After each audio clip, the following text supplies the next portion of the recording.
जय हिंद एवरीवन, कैसे हो आप। आई होप कि आप अच्छे होंगे। मैं उम्मीद करता हूँ भी आपकी पढ़ाई भी अच्छी चल रही होगी। और सबसे पहले मैं आपका अपने परिवार युवा बूस्टर एकेडमी में आपका स्वागत करता हूँ भी। आप अच्छे रिव्यू अच्छे कमेंट दे रहे हो भी, आप उसके लिए बधाई के पात्र हो भी। ठीक है, तो आज का जो हमारा जो सेशन रहेगा वो रहेगा पॉलिटी। ठीक है, पॉलिटी के अंदर हमने स्टार्ट करा रखा है फंडामेंटल राइट्स। ठीक है, फंडामेंटल राइट्स में हमने जो प्रीवियस लेक्चर में पढ़े, जैसे हमने ईबीएल पढ़े, ठीक है, ईपीएल पढ़े, ठीक, समानता का अधिकार, उसके बाद हमारे जो लिबर्टी भी पढ़ा, स्वतंत्रता का अधिकार पढ़ा, जैसे 19 से लेके 22 तक हमने सारे आर्टिकल डिस्कस किए भी। जैसे हमने आर्टिकल 19 भी डिस्कस किया, ठीक है, 17 भी किया, 18 भी किया, वो पहले किए थे। ठीक है, अब जो हमारा जो नेक्स्ट टॉपिक रहेगा वो रहेगा शोषण के विरुद्ध अधिकार, राइट टू अगेंस्ट एक्सप्लॉयटेशन। ठीक है भी, ठीक है भी। तो हमारा जो 19 के अंदर हमने पढ़े, 19, 20, 21 और 22, 21 के अंदर आती, ये लिबर्टी के अंदर आते थे, स्वतंत्रता का अधिकार आते थे। ठीक है, इसमें जो कैटेगरीज के अंदर बांटे हुए थे, जो हमारा आर्टिकल 19 बहुत ही इम्पोर्टेंट रोल प्ले कर रखा था भाई हमारे फंडामेंटल राइट्स के अंदर। उसके अंदर हमने जो कैटेगरीज के अंदर बांटे हुए थे वो 6 कैटेगरीज के अंदर बांटे हुए थे। सबसे पहले मैंने बताई थी 19(1) में क्या था, हमारे भाषण और अभिव्यक्ति की स्वतंत्रता थी। उसके बाद क्या थी कि सभा करने की स्वतंत्रता थी 19(2) के अंदर। 19(3) के अंदर थी हमसे कोई भी संगठन बनाने की भी आज़ादी है हमसे। ठीक है, उसके बाद 19(4) में क्या है, 19(4) में चार से मीनिंग्स अपने आप में खुद ही बताता है। जैसे चार यानी चारों ओर, हमें चारों ओर भारत के किसी भी कोने में घूमने की आज़ादी है। उसके बाद 19(5) में क्या होता था, किसी भी भारत के किसी भी कोने में हम रह सकते हैं वहाँ, ठीक है, वहाँ पे निवास कर सकते हैं। और 19(6) में मैंने बताया था भी व्यापार, हम कहीं भी भारत के अंदर कहीं भी अपना व्यापार स्टार्ट कर सकते हैं। इसके अंदर मैंने ये सारी चीज़ बताई थी भी। हमारा नेक्स्ट है राइट टू अगेंस्ट एक्सप्लॉयटेशन, शोषण के विरुद्ध अधिकार। उसमें क्या क्या बताई थी बताने, अब जो हमारा जो कंसेप्ट है ये स्टार्ट कराने वाला हूँ। उसमें आप अच्छी तरीके से और अच्छी कंसंट्रेशन से आपने क्लियर करना है और आपने भी डिफाइन करवाना है साथ में। ठीक है भाई, तो देखो देखो हमारा जो टॉपिक रहेगा वो रहेगा फंडामेंटल राइट्स। ठीक है भाई, यानी फंडामेंटल राइट्स। ठीक है भाई, फंडामेंटल राइट्स। फंडामेंटल राइट्स क्या होते हैं, हमारे मौलिक अधिकार होते हैं। मौलिक अधिकार हमने कहाँ से लिए गए थे, यूएसए के संविधान से लिए गए थे।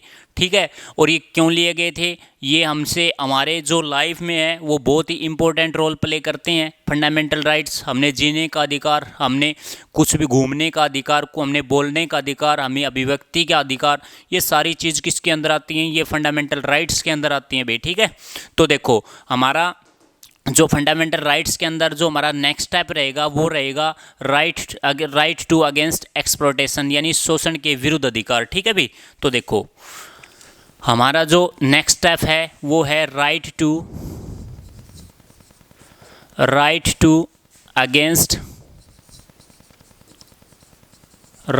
Against exploitation. ठीक है भाई, exploitation, right to against exploitation, शोषण के विरुद्ध अधिकार। शोषण के विरुद्ध अधिकार हमने पढ़ना है 23 से लेके 24 तक। ठीक है, कितने तक भाई, 23 से लेके 24 तक पढ़ना है हमने। 23 से लेके 24 तक हमने 2 ही आर्टिकल पढ़ने हैं इसके अंदर। हमने जो पिछले 19 से 22 तक जिसमें हमने लिबर्टी के अंदर पढ़ा वो 19 से लेके 22 तक, और समानता का अधिकार यानी ईबीएल पढ़ा, इक्वलिटी बिफोर लॉ पढ़ा हमने 14 से लेके 18 तक। उसके बाद हमारा जो नेक्स्ट स्टेप है वो राइट टू अगेंस्ट एक्सप्लॉयटेशन, 23 से लेके 24 तक हमने पढ़ना है। ठीक है, हमारे जो आर्टिकल 23 के अंदर क्या बोलते हैं, जो 23 नंबर आर्टिकल को, जैसे हमारा जो 23 आर्टिकल है वो है मानव व्यापार एवं दैविक, क्या होता है, जैसे अब आपको हिंदी में है, इंग्लिश में है against human trafficking and force labour. ठीक है, इसके अंदर किसी भी बच्चे को आप किसी भी व्यक्ति के ऊपर आप फोर्स नहीं लगा सकते उसकी मजदूरी पर। ठीक है, क्या बोलते हैं इसको, देखो मानव के दुर्व्यवहार एवं बलात् श्रम निषेध। ठीक है, मानव के दुर्व्यवहार एवं बलात्श्रम पर निषेध। ठीक है भाई, निषेध। ये हमारा जो आर्टिकल रहेगा वो रहेगा हमारा आर्टिकल 23। ठीक है भाई, आर्टिकल नंबर 23। ठीक है भाई, आर्टिकल नंबर 23 में क्या है कि मानव के दुर्व्यवहार एवं बलात्कार पर निषेध। ठीक है, इसको बोलते हैं against human trafficking and force labour. ठीक है भाई, इसके ऊपर हम फोर्स नहीं लगा सकते, किस पर, उसके बलात्कार पर निषेध पर। ठीक है, तो देखो क्या होता है ये मानव के दुर्व्यवहार एवं बलात्कार निषेध। क्या हम इस आर्टिकल से क्या समझते हैं, हम किसी भी मानव का व्यापार, मानव में व्यापार नहीं कर सकते। मानव के अंदर जैसे हमारे क्या क्या, जैसे व्यापार के अंदर कौन कौन से आते हैं, जैसे मानव के अंदर जैसे पुरुष, महिला, बच्चे। जैसे देखो मानव है ना, मानव के अंदर कौन कौन से हैं, जैसे पुरुष हो गया आपका, पुरुष हो गया, महिला हो गई, महिला और बच्चे हो गए। ठीक है, इनका क्या क्या नहीं कर सकते, हम व्यापार नहीं कर सकते। क्या नहीं कर सकते भी, इसका व्यापार नहीं कर सकते, व्यापार नहीं कर सकते भी। ठीक है, कर सकते, ये इसके अंदर आते हैं भी। ठीक है भाई, इसका किसका व्यापार नहीं कर सकते हम, पुरुष, महिला, बच्चे, इनका व्यापार नहीं कर सकते। और देखो, और किसी से बलपूर्वक कोई भी कार्य या मजदूरी नहीं करवा सकते। क्या भाई, किसी से भी, यहाँ पे लिख सकते हो आप, किसी से भी, किसी से भी, किसी से भी बलपूर्वक, बलपूर्वक मजदूरी नहीं करवा सकते। ठीक है भाई, नहीं करवा सकते। ठीक है, अगर आपने किसी भी व्यक्ति के ऊपर आपने फोर्स लगाया, फोर्स लगाने में कुछ एक्ट लगे हुए हैं, एक्ट बना रखे हैं सरकार ने, जैसे जैसे एक्ट बने हुए हैं। और एक्ट हमारे कौन कौन से हैं, जैसे एक अनैतिक दुर्व्यवहार अधिनियम 1956, एक बंधुआ मजदूरी 1976। ठीक है भाई, एक तो था हमारा 1956 के अंदर, 1956 के अंदर मैंने बताई थी, जैसे अनैतिक व्यवहार, किसी भी मजदूर के ऊपर आप बुरा व्यवहार करते हो या उससे बुरा गाली गलौज वगैरह देते हो, तो वो क्या करता है, हमारे सरकार ने एक्ट बनाया हुआ है जिसका अनैतिक दुर्व्यवहार बोलते हैं, 1956 के अंदर बनाया गया था ये एक्ट। ठीक है, और हमारा जो नेक्स्ट है, एक बंधुआ मजदूर बोलते थे, बंधुआ मजदूर होते थे ना, जैसे उस पर फोर्स लगाया जाता था, हमारा तो काम आपने ही करना है, आपको कुछ भी हो सकता है, हो जाए या कुछ भी हो सकता है यार, कुछ भी ये लगा लो। ठीक है, तो वो मजदूर होता है बंधुआ मजदूर। बंधुआ मजदूर कौन होता है, जैसे हमने किसी भी खेत में काम किया, उसका कंपलसरी यही होता था कि उसने हर हाल में उस खेत में काम करना ही पड़ेगा, वो होता था मजदूर, बंधुआ मजदूर। ठीक है, 1976 के अंदर बंधुआ मजदूर का जो केस था, एक्ट बनाया गया। आप किसी भी व्यक्ति के ऊपर आप फोर्स नहीं लगा सकते कि भी वो हमारे नीचे काम करेगा या नहीं करेगा, उसका मन करेगा तो करेगा, नहीं तो नहीं करेगा। ठीक है, इसको बोलते हैं 1976 के अंदर एक एक्ट लगाया गया था, उसको बोलते थे बंधुआ मजदूर एक्ट। ठीक है, 1956 के अंदर क्वेश्चन आया हुआ था, 1956 के अंदर जो एक्ट था, उसको कौन सा एक्ट था, वो था अनैतिक दुर्व्यवहार। यानी किसी भी मजदूर के ऊपर आप गाली गलौज, किसी की मजदूरी रख लेते हो या उसको पीट देते हो, तो इसमें सारे जितने भी उसके अंदर एक्ट के अंदर आते हैं 1956 के अंदर एक्ट के तहत। ठीक है, अगर इससे आपसे बेस्ट यही है कि आप कोई भी मजदूर हो, कोई भी आपके प्रति कोई कार्य करता है, तो उसको टाइम पे आप मजदूरी दो। ठीक है, क्योंकि यार मजदूरी देने से भी उसका घर खर्च है वहीं से चलता है भी। ठीक है, अगर उसको गाली गलौज देते हो तो उस पर एक्ट वो अपने सरकार की मदद लेगा, मगर सरकार ने क्या कर रखा है, एक एक्ट का प्रावधान कर रखा है, 1956 के अंदर किया गया था ये। ठीक है, इसमें बहुत सारे जितने भी आपके जो रिच फैमिली हैं वो बहुत ही ज़्यादा इसमें इंक्लूड हुए थे भी।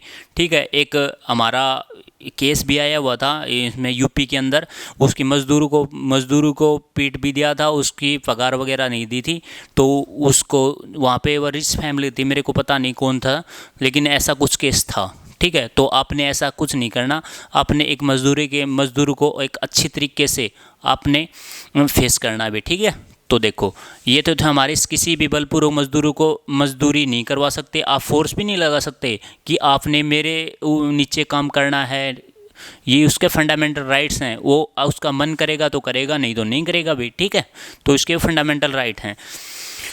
तो ये सारी चीज़ हैं हमारे जो आर्टिकल नंबर 23(2), ठीक है भाई।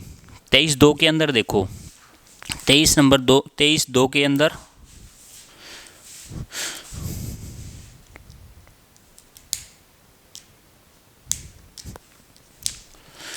जैसे हमारा आर्टिकल नंबर 2, ठीक है, आर्टिकल नंबर 23(2) में क्या आता है कि राज्य, यार पेन नहीं चल रहा,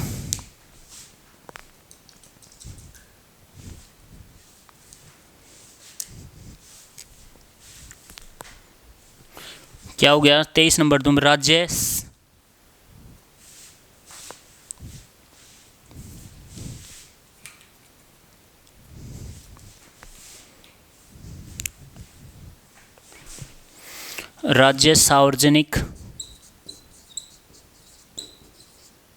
सार्वजनिक उद्देश्य में कार्य करवा सकता है भी, करवा सकता है, ठीक है भाई। इसका मीनिंग क्या है, अगर आपको देखो सार्वजनिक जगह होती हैं, जैसे सार्वजनिक क्या होती हैं, जैसे आपकी जो सार्वजनिक होती है, जो सरकार के अंडर में होती है ना, जो भी चीज़ होती हैं वो सार्वजनिक होती हैं, ठीक है। सार्वजनिक के अंदर क्या होती है, राज्य सार्वजनिक उद्देश्य का में कार्य करवा सकता है। जैसे आपने देखा होगा जेल में भी मजदूर कार्य काम करते हैं तो उनको भी पगार मिलती है, तो किसके अंदर आते हैं वो 23(2) के तहत आती हैं, राज्य के सार्वजनिक उद्देश्य में कार्य करवा सकते हैं। जैसे आपने देखा होगा जेल के अंदर जैसे वो मिलते हैं ना उनको, जैसे उनको दिहाड़ी मिलती है, तो उसमें किसके अंदर आते हैं वो सार्वजनिक के अंदर, यानी अंडर गवर्नमेंट के अंदर आते हैं, ठीक है। तो गवर्नमेंट का करवा सकते हैं, लेकिन हम किसी भी मजदूर के ऊपर हम फोर्स नहीं कर सकते, ठीक है भाई। तो ये थे हमारे 23(2). और उसके बाद देखो हमारा जो आर्टिकल नंबर रहेगा हमारा रहेगा 24, बाल श्रम निषेध, अगेंस्ट चाइल्ड लेबर, ठीक है भाई। क्या होगा भाई, against child labour, against child labour, ठीक है भाई। देखो अगेंस्ट चाइल्ड लेबर के अंदर देखो क्या क्या है, आर्टिकल नंबर 24, जो नेक्स्ट जो आर्टिकल रहेगा वो रहेगा हमारा 24, ठीक है भाई।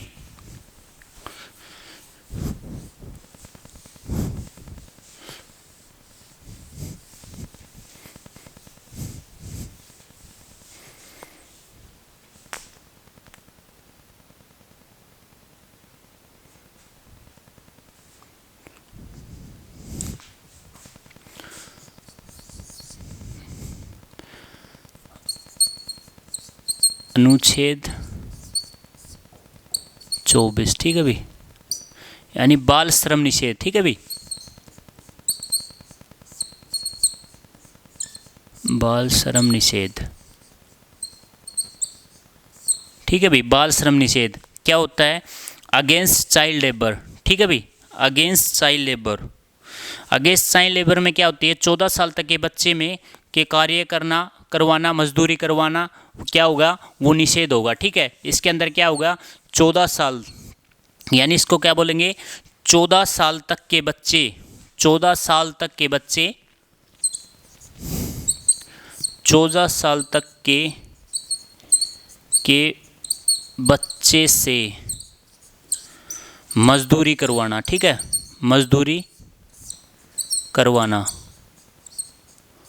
निषेध है। देखो निषेध है, अब आपसे पूछेगा जो फंडामेंटल राइट्स हैं, जो अनुच्छेद 24 है वो बाल श्रम निषेध है, इसमें बाल श्रम निषेध है, अगेंस्ट चाइल्ड लेबर है, तो उसमें क्या है कि जब 14 साल तक के बच्चे से मजदूरी करना क्या हो गया, निषेध हो गया। अगर किसी भी फैक्ट्री या किसी भी छोटे कुटीर उद्योग हैं उसके अंदर अगर 14 साल तक के बच्चे हैं या जो छोटे हैं तो उससे कोई मजदूरी करवा रहा है, तो उसमें क्या होगा, उसके जो मालिक के ऊपर केस होगा। क्यों होगा, क्योंकि जो उस बच्चे के जो फंडामेंटल राइट हैं, उसके अधिकार हैं, जो जीने का अधिकार है, ठीक है, उसके छीन लिए जाते हैं इस मामले में, ठीक है। छीन लिए जाते हैं, कैसे छीन लिए जाते हैं, क्योंकि उस पर उसके जो खेलने की उम्र होती है ना, उस पर वहाँ पर मजदूरी करवाते हैं, ठीक है। तो इसलिए कहीं पे भी आप गवर्नमेंट जॉब में, कोई भी प्राइवेट सेक्टर में कहीं भी जाते हैं ना, तो आपको क्या होता है, जब 14 साल तक के बच्चे, 14 साल तक के से या नीचे से बच्चे को काम पे नहीं लगाया जाता। क्यों नहीं लगाया जाता, यही नहीं लगाया जाता क्योंकि उसके जो फंडामेंटल राइट्स हैं वहीं से उसके छीन लिए जाते हैं, ठीक है, लेकिन वो हमारा अधिकार नहीं है, नई सरकार का अधिकार है, ये हमने नेचुरल मिले हुए हैं जो फंडामेंटल राइट्स हैं।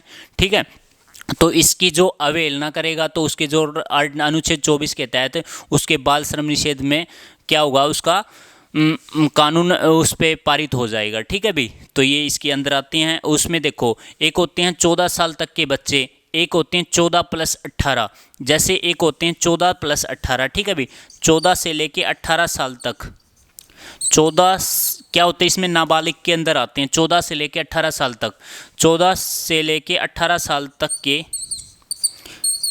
के बच्चों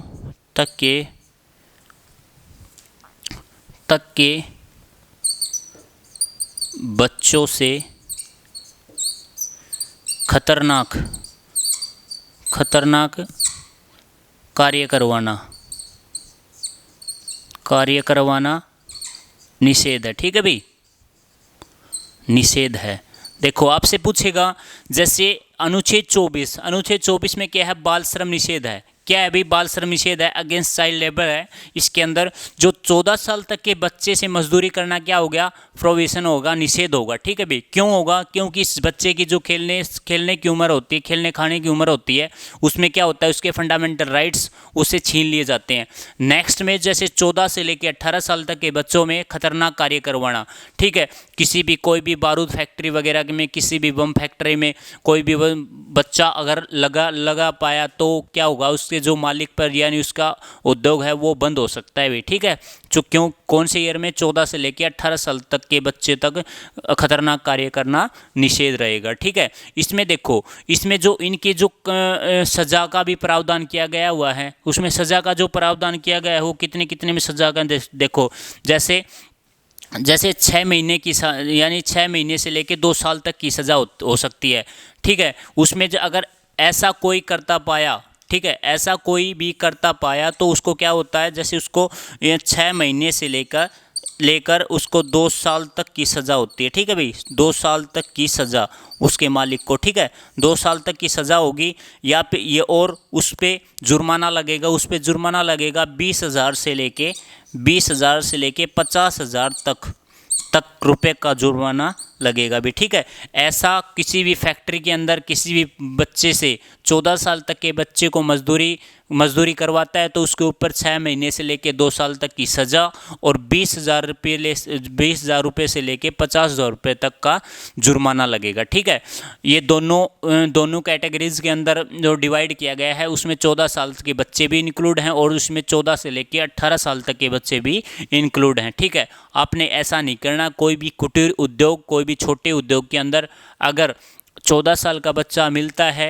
या 14+18 के बीच में जो बच्चा मिलता है तो उसके मालिक को क्या होता है, उसको 6 महीने से या 2 साल तक की सज़ा होती है। ठीक है, और उसमें क्या होता है, 20,000 से लेके 50,000 तक का उसका जुर्माना भुगतना पड़ता है भी। ठीक है, तो आपने ऐसा नहीं करना भी, क्योंकि उस पर क्या होता है, उसके जो फंडामेंटल राइट्स हैं उस पर छीन लिए जाते हैं। और जो हमने फंडामेंटल राइट्स हैं वो हमने एक नेचुरल तरीके से मिले हुए हैं। ये किसी भी कंपनी, किसी भी संस्था और किसी भी सरकार, ये किसी भी कहीं से भी हमने नहीं मिले, ये हमने एक नेचुरली नैतिक रूप से मिले हुए हैं। ठीक है भाई, तो देखो हमारा जो नेक्स्ट रहेगा वो रहेगा हमारा ये तो हो गया ना, जैसे 23 से लेके 24। ठीक है, इसमें against right to against exploitation हमारा पूरा हो गया 23 से लेके 24 तक। और जो हमारा जो नेक्स्ट रहेगा वो रहेगा हमारा धार्मिक स्वतंत्रता का अधिकार। ठीक है, इसको क्या बोलेंगे, धार्मिक स्वतंत्रता का अधिकार। देखो भाई, अब इसको और देख लो, क्योंकि हम स्टेप बाय स्टेप सारे जो हमारे जो चैप्टर हैं ये क्लियर करेंगे भाई। ठीक है, तो देखो जो धार्मिक स्वतंत्रता का अधिकार है हमारा, जो धार्मिक स्वतंत्रता का अधिकार,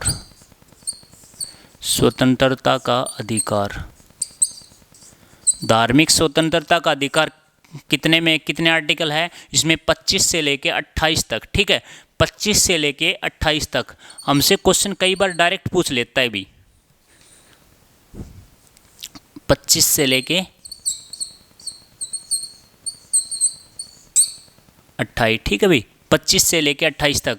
ये पूछ लेता है कई बार फंडामेंटल राइट्स में, ये बताओ जो हमारे जो मौलिक अधिकार के अंदर जो धार्मिक स्वतंत्रता का अधिकार है वो हमारे कौन से आर्टिकल के बीच में है। जैसे हमारे अकॉर्डिंग टू कितना, क्या अकॉर्डिंग टू 25 से लेके कितना 28 के बीच, ठीक है। जो भी हमारे जो धार्मिक स्वतंत्रता का अधिकार है वो किसके अंदर आता है, 25 से लेके 28 तक आते हैं, ठीक है। 25 में क्या क्या कहता है कि भारत के हर व्यक्ति को अपने अंतरात्मा के आधार पर कोई भी धर्म अपनाने का अपना प्रचार प्रसार कर सकते हैं भी, ठीक है।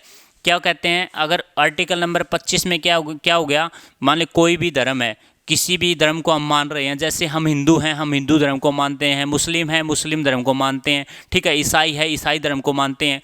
और उसमें क्या होगा, वो अपने धर्म के प्रचार प्रसार करने के लिए आज़ाद है। आप हिंदू हो तो आप हिंदू धर्म को फैलाओ, ये आपका अधिकार है, ठीक है, प्रचार प्रसार करने का अधिकार है। अगर आप मुस्लिम हैं तो आप मुस्लिम धर्म को प्रचार प्रसार करने का अधिकार है, ठीक है। ये इसके अंदर आती हैं, आर्टिकल नंबर 25 के तहत आती हैं भी, ठीक है। ये आर्टिकल नंबर 25 के अंदर आती हैं और इसमें किसी भी धर्म के परिवर्तन के लिए फोर्स नहीं कर सकते। आप ये भी नहीं कह सकते जैसे आप हिंदू हो, हम आपने ज़बरदस्ती मुसलमान बनाना चाहते हैं, ये नहीं हो सकता। किसके अंदर नहीं होता, ये किसी भी जाति धर्म लिंग के आधार पर आप भेदभाव नहीं कर सकते इसके अंदर भी, ठीक है। क्यों नहीं कर सकते, क्योंकि अगर आप हिंदू हो तो कोई मुस्लिम आके आपके ऊपर प्रेशर ये नहीं कर सकता कि भी आप मुस्लिम बनो। अगर ऐसा करता पाया तो ये क्या होगा, उसके जो हनन होगा किसका, फंडामेंटल राइट्स का। तो अगर और फंडामेंटल राइट्स का जो रखवाला होता है हमारा, सुप्रीम कोर्ट के अंदर केस होगा उसके ऊपर, जो उस व्यक्ति के ऊपर, ठीक है। तो ये चीज़ हम नहीं कर सकते, ठीक है। ये किसके अंदर आते हैं, ये आर्टिकल नंबर 25 के तहत आते हैं। क्या आता है, किसी भी धर्म के प्रचार प्रसार करने का जो अधिकार है वो किसके अंदर आता है, आर्टिकल नंबर 25। और किसी भी धर्म को हम फोर्स नहीं लगा सकते धर्म परिवर्तन के लिए, ठीक है। ये चीज़ इसमें याद रखियो भाई। जैसे फंडामेंटल राइट्स के अंदर जो धार्मिक स्वतंत्रता का अधिकार है वो कितने में है, 25 से लेके 28 तक, ठीक है। 25 से लेके 28 तक जो हमारा जो आर्टिकल रहेगा हमारा 25, ठीक है।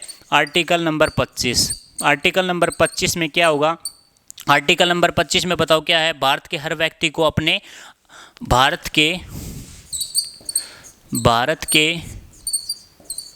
हर व्यक्ति को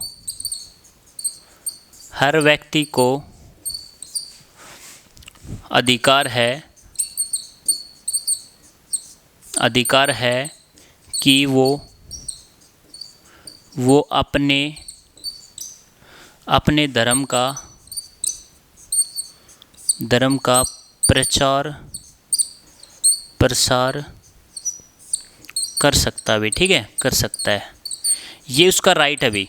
क्या है इसका राइट है, ये क्या राइट है इसका, धर्म का प्रचार प्रसार करने का अधिकार है। लेकिन वो किसी भी धर्म के परिवर्तन, किसी भी धर्म को ज़बरदस्ती किसी भी के ऊपर नहीं थोप सकता, ये अधिकार नहीं है, ठीक है। क्या है, किसी भी धर्म के परिवर्तन के लिए फोर्स नहीं कर सकते हम। क्या है भी, इसमें क्या है कि किसी भी धर्म को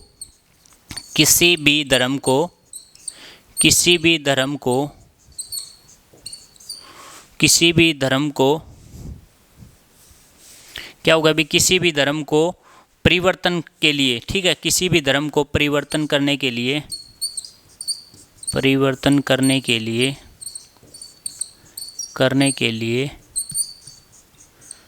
हम फोर्स नहीं लगा सकते, ठीक है भी, फोर्स नहीं लगा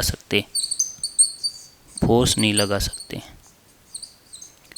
ठीक है। ये इसके अकॉर्डिंग रहेगा, ठीक है। किसी भी धर्म को परिवर्तन करने के लिए हम फोर्स नहीं लगा सकते। किसके अंदर आते हैं, वो आर्टिकल नंबर 25 में आते हैं। 25 में क्या क्या आते हैं, भारत के हर व्यक्ति को अधिकार है कि वो अपने धर्म का प्रचार प्रसार कर सकता है। लेकिन उसको जो राइट नहीं है, वो क्या राइट नहीं है अभी, उसको राइट नहीं है किसी भी धर्म को परिवर्तन करने के लिए हम किसी के ऊपर फोर्स नहीं लगा सकते, ठीक है। ये किसके अंदर आते हैं, ये आता है आर्टिकल नंबर 25 में, ठीक है भी। किसी भी धर्म की यदि कोई प्रथा रीति रिवाज है, किसी भी धर्म की भाई कि यदि किसी भी प्रथा, ये किसके अंदर आती हैं, आर्टिकल नंबर 25 के अंदर आती हैं। यदि किसी धर्म की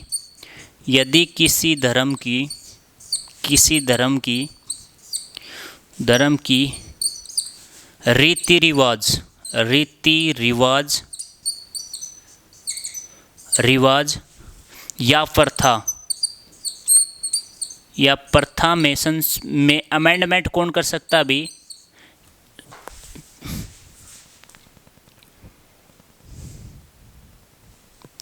रीति रिवाज प्रथा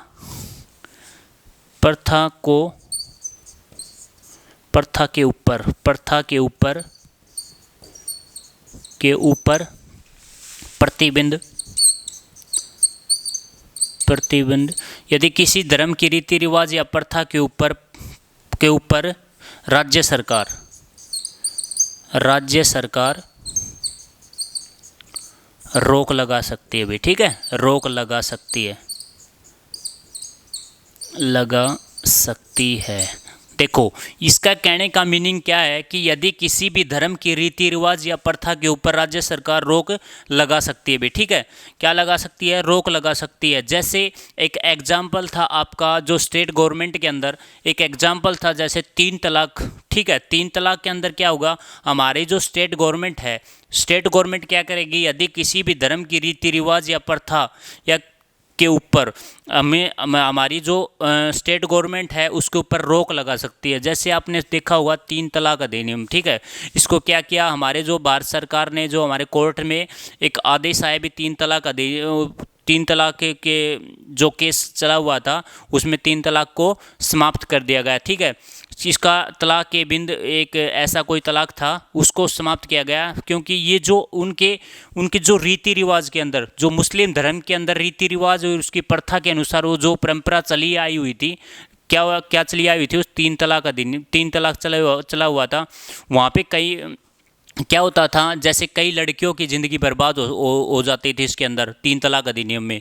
जैसे जो मुस्लिम लड़का होता है उसको कोई भी लिमिट नहीं होती भी कि वो कितनी भी शादी कर सकता है एक, लेकिन हमारे जो हिंदू धर्म में क्या होता है, जैसे हिंदू धर्म में सिर्फ हमारे क्या होती है, एक ही शादी होती है, और ऐसा मुस्लिम धर्म में नहीं है। मुस्लिम धर्म में क्या होता है, एक ही लड़के की कई बार शादी होती है, ठीक है, वो शादी करता रहता है और तलाक देता रहता है। जैसे उसकी जो वहाँ लड़की होती है ना, उसकी जो ज़िंदगी है वो लिमिट रह जाती है, ठीक है। तो सरकार ने क्या किया, राज्य सरकार के आग्रह करने के इसके तौर पर उन्होंने हमारे जो सुप्रीम कोर्ट ने फैसला दिया भी 3 तलाक का, उसको समाप्त किया गया, ठीक है भी। तो ये सारी चीज़ इसके अंदर आती थी आर्टिकल नंबर 25 में। आर्टिकल नंबर 25 में क्या था कि भारत के हर व्यक्ति को अधिकार है वो अपने धर्म का प्रचार प्रसार कर सकता है। सेकंड, किसी भी धर्म के परिवर्तन करने के लिए हम फोर्स नहीं कर सकते। थर्ड क्या है, यदि किसी भी धर्म की रीति रिवाज या प्रथा के ऊपर राज्य सरकार रोक लगा सकती है। फॉर एग्जाम्पल मैंने दिया जैसे 3 तलाक, ठीक है, क्या, जैसे एग्जाम्पल लिख दो भी यहाँ पे 3 तलाक, ठीक है भी, 3 तलाक, ठीक है भी। तो ये हमारा आर्टिकल नंबर 25 था। उसके बाद जो हमारा जो आर्टिकल रहेगा वो रहेगा हमारा आर्टिकल नंबर 26। आर्टिकल नंबर 26 क्या है, धार्मिक कार्यों के प्रबंधन की स्वतंत्रता, ठीक है भी। धार्मिक कार्यों के प्रबंधन की स्वतंत्रता क्या होती है, कोई भी धार्मिक कार्य कर रहे हैं, अगर धार्मिक कार्य कर रहे हैं उस पर रोक लगाने के लिए या इससे कंटिन्यू करने के लिए हमने राज्य सरकार से आग्रह करनी चाहिए या नहीं करनी चाहिए भाई, स्टेट गवर्नमेंट उस पर रोक लगा सकती है या नहीं लगा सकती, ये हम नेक्स्ट आर्टिकल के अंदर करेंगे। वो रहेगा आर्टिकल नंबर हमारा 26, ठीक है भाई। देखो 26 में देखो भाई, हमारा धार्मिक कार्यों के प्रबंधन की स्वतंत्रता, ठीक है भाई। हमारा जो नेक्स्ट आर्टिकल रहेगा वो रहेगा आर्टिकल नंबर 26 रहेगा, धार्मिक कार्यों के प्रबंधन में की स्वतंत्रता, ठीक है भाई। देखो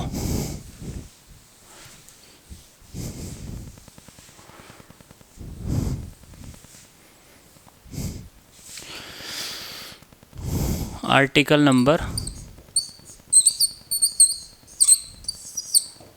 26, ठीक है, आर्टिकल नंबर 26 जैसे धार्मिक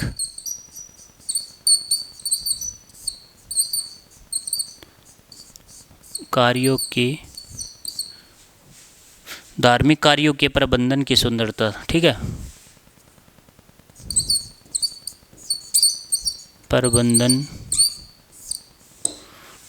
प्रबंधन की स्वतंत्रता,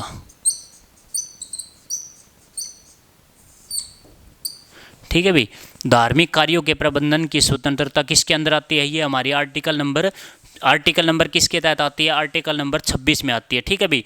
इसमें यह अनुच्छेद क्या होता है? धार्मिक संप्रदाय को प्राप्त है, व्यक्तियों को नहीं, ठीक है भाई। क्योंकि इसमें जो आर्टिकल के अंदर है वो धार्मिक कार्यों के लिए प्रेरित है, व्यक्तियों के लिए प्रेरित नहीं है भी, ठीक है। क्योंकि जो भी कार्य हैं, जैसे विशेष धर्म में विश्वास करने वाले व्यक्ति, सुप्रीम कोर्ट ने एक्ट लगाया था 1982 के अंदर, एक विशेष बहुमत ना, विशेष जो धार्मिक होते हैं, जैसे हमारे जो विशेष होते हैं ना, एक मिनट,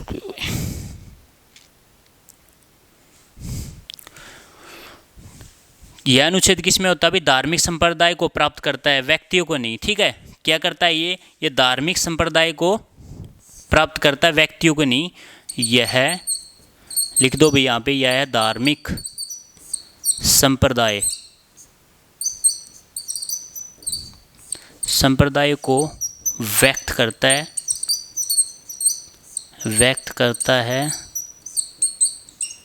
व्यक्तियों को नहीं भी, ठीक है भाई, व्यक्तियों को नहीं, ठीक है भाई। ये सारी चीज़ इसके अंदर आएगी। ये धार्मिक संप्रदायों को व्यक्त करता है, व्यक्तियों को नहीं, ठीक है। विशेष धर्म में विश्वास करने वाले व्यक्तियों का समूह होता है। जैसे आप कोई भी समूह बना सकते हो, जैसे आपने देखा भी होगा, कोई भी समूह बनाएंगे, जैसे हमारे जैसे खाटू मंडल हो गए, ठीक है, खाटू मंडल हो गए, बालाजी का मंडल हो गया, ये जितने भी जो मंडल या संगठन होते हैं ना, किसके अंदर आते हैं? वो आते हैं 26 के अंदर आते हैं, आर्टिकल नंबर किसके अंदर, किसके संप्रदाय में आएंगे? धार्मिक संप्रदाय में।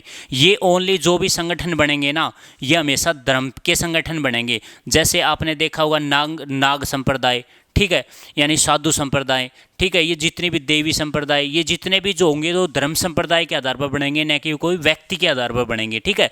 हमारे जो धार्मिक संप्रदाय होंगे ना, उसी के ऊपर बनेंगे, ठीक है।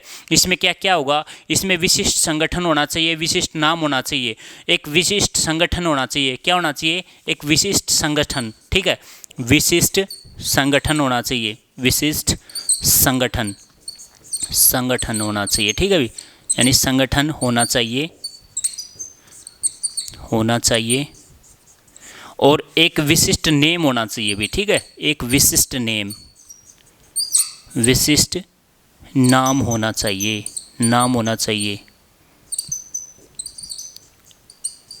ठीक है भाई, एक विशिष्ट नाम होना चाहिए। जैसे विशिष्ट नाम बताया मैंने, जैसे रामकृष्ण मिशन मार्ग हो गया, ठीक है। ये क्या था? ये हमारा एक अलग से, जैसे रामकृष्ण परमहंस हो गया, रामकृष्ण मिशन हो गया, ठीक है। हमारी ये सारी चीज़ क्या होते हैं? ये एक विशिष्ट नाम है, विशिष्ट संगठन है। तो विशिष्ट संगठन के बारे में कौन सा आर्टिकल बताता है? आर्टिकल नंबर 26 बताता है भी, ठीक है। इस चीज़ को याद रखिए। और जो हमारे जो संगठन, यानी संगठन बनाने की जो आज़ादी है, वो किसके अंदर आती है? आर्टिकल नंबर 19(3) के तहत आती है भी, ठीक है।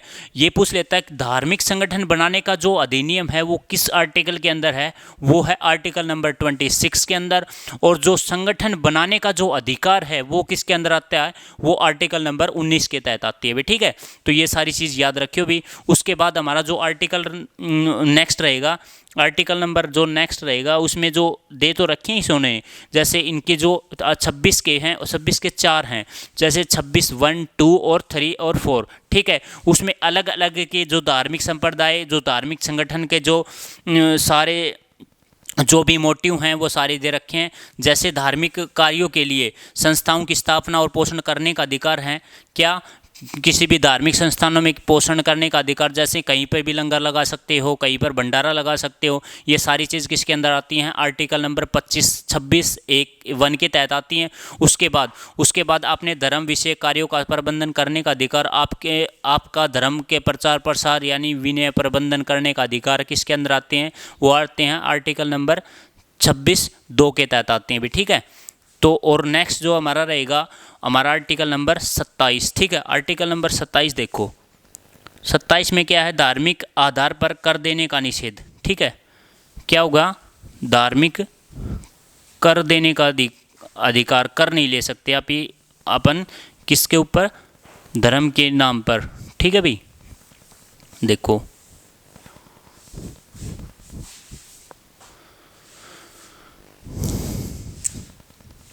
Article number 27।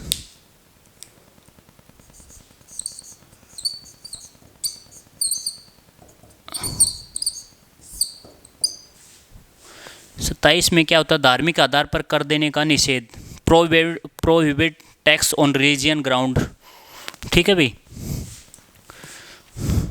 धर्म के नाम पर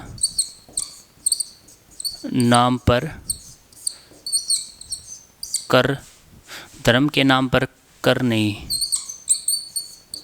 लगेगा। ठीक है भाई, पहले लगता था ना, पहले लगता था जैसे जजिया कर हो गया। ठीक है, जैसे गैर हिंदुओं पर क्या लगता था, जजिया कर, जैसे ब्राह्मण कर, ये जितने भी जो भी टैक्स थे वो पहले क्या लगते थे, पहले धार्मिक के आधार पर, धर्म के आधार पर लगते थे, लेकिन अब ये प्रावधान नहीं है। ठीक है भाई, क्या किसी भी व्यक्ति को धर्म के आधार पर उसको कर देने के लिए उस पर बाध्य नहीं किया जाएगा। 27 के अंदर यही है। ठीक है, देखो किसी भी व्यक्ति को धर्म के आधार पर कर देने के लिए बाध्य नहीं किया जाएगा। ठीक है भाई, बाध्य नहीं किया जाएगा।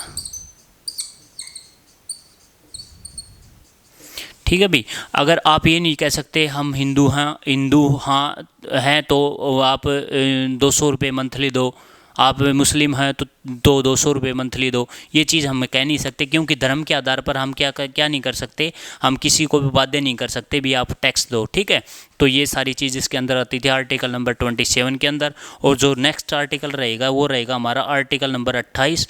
इसको 28 में शिक्षण संस्थानों में किसी धार्मिक समारोह में भाग लेने की स्वतंत्रता है।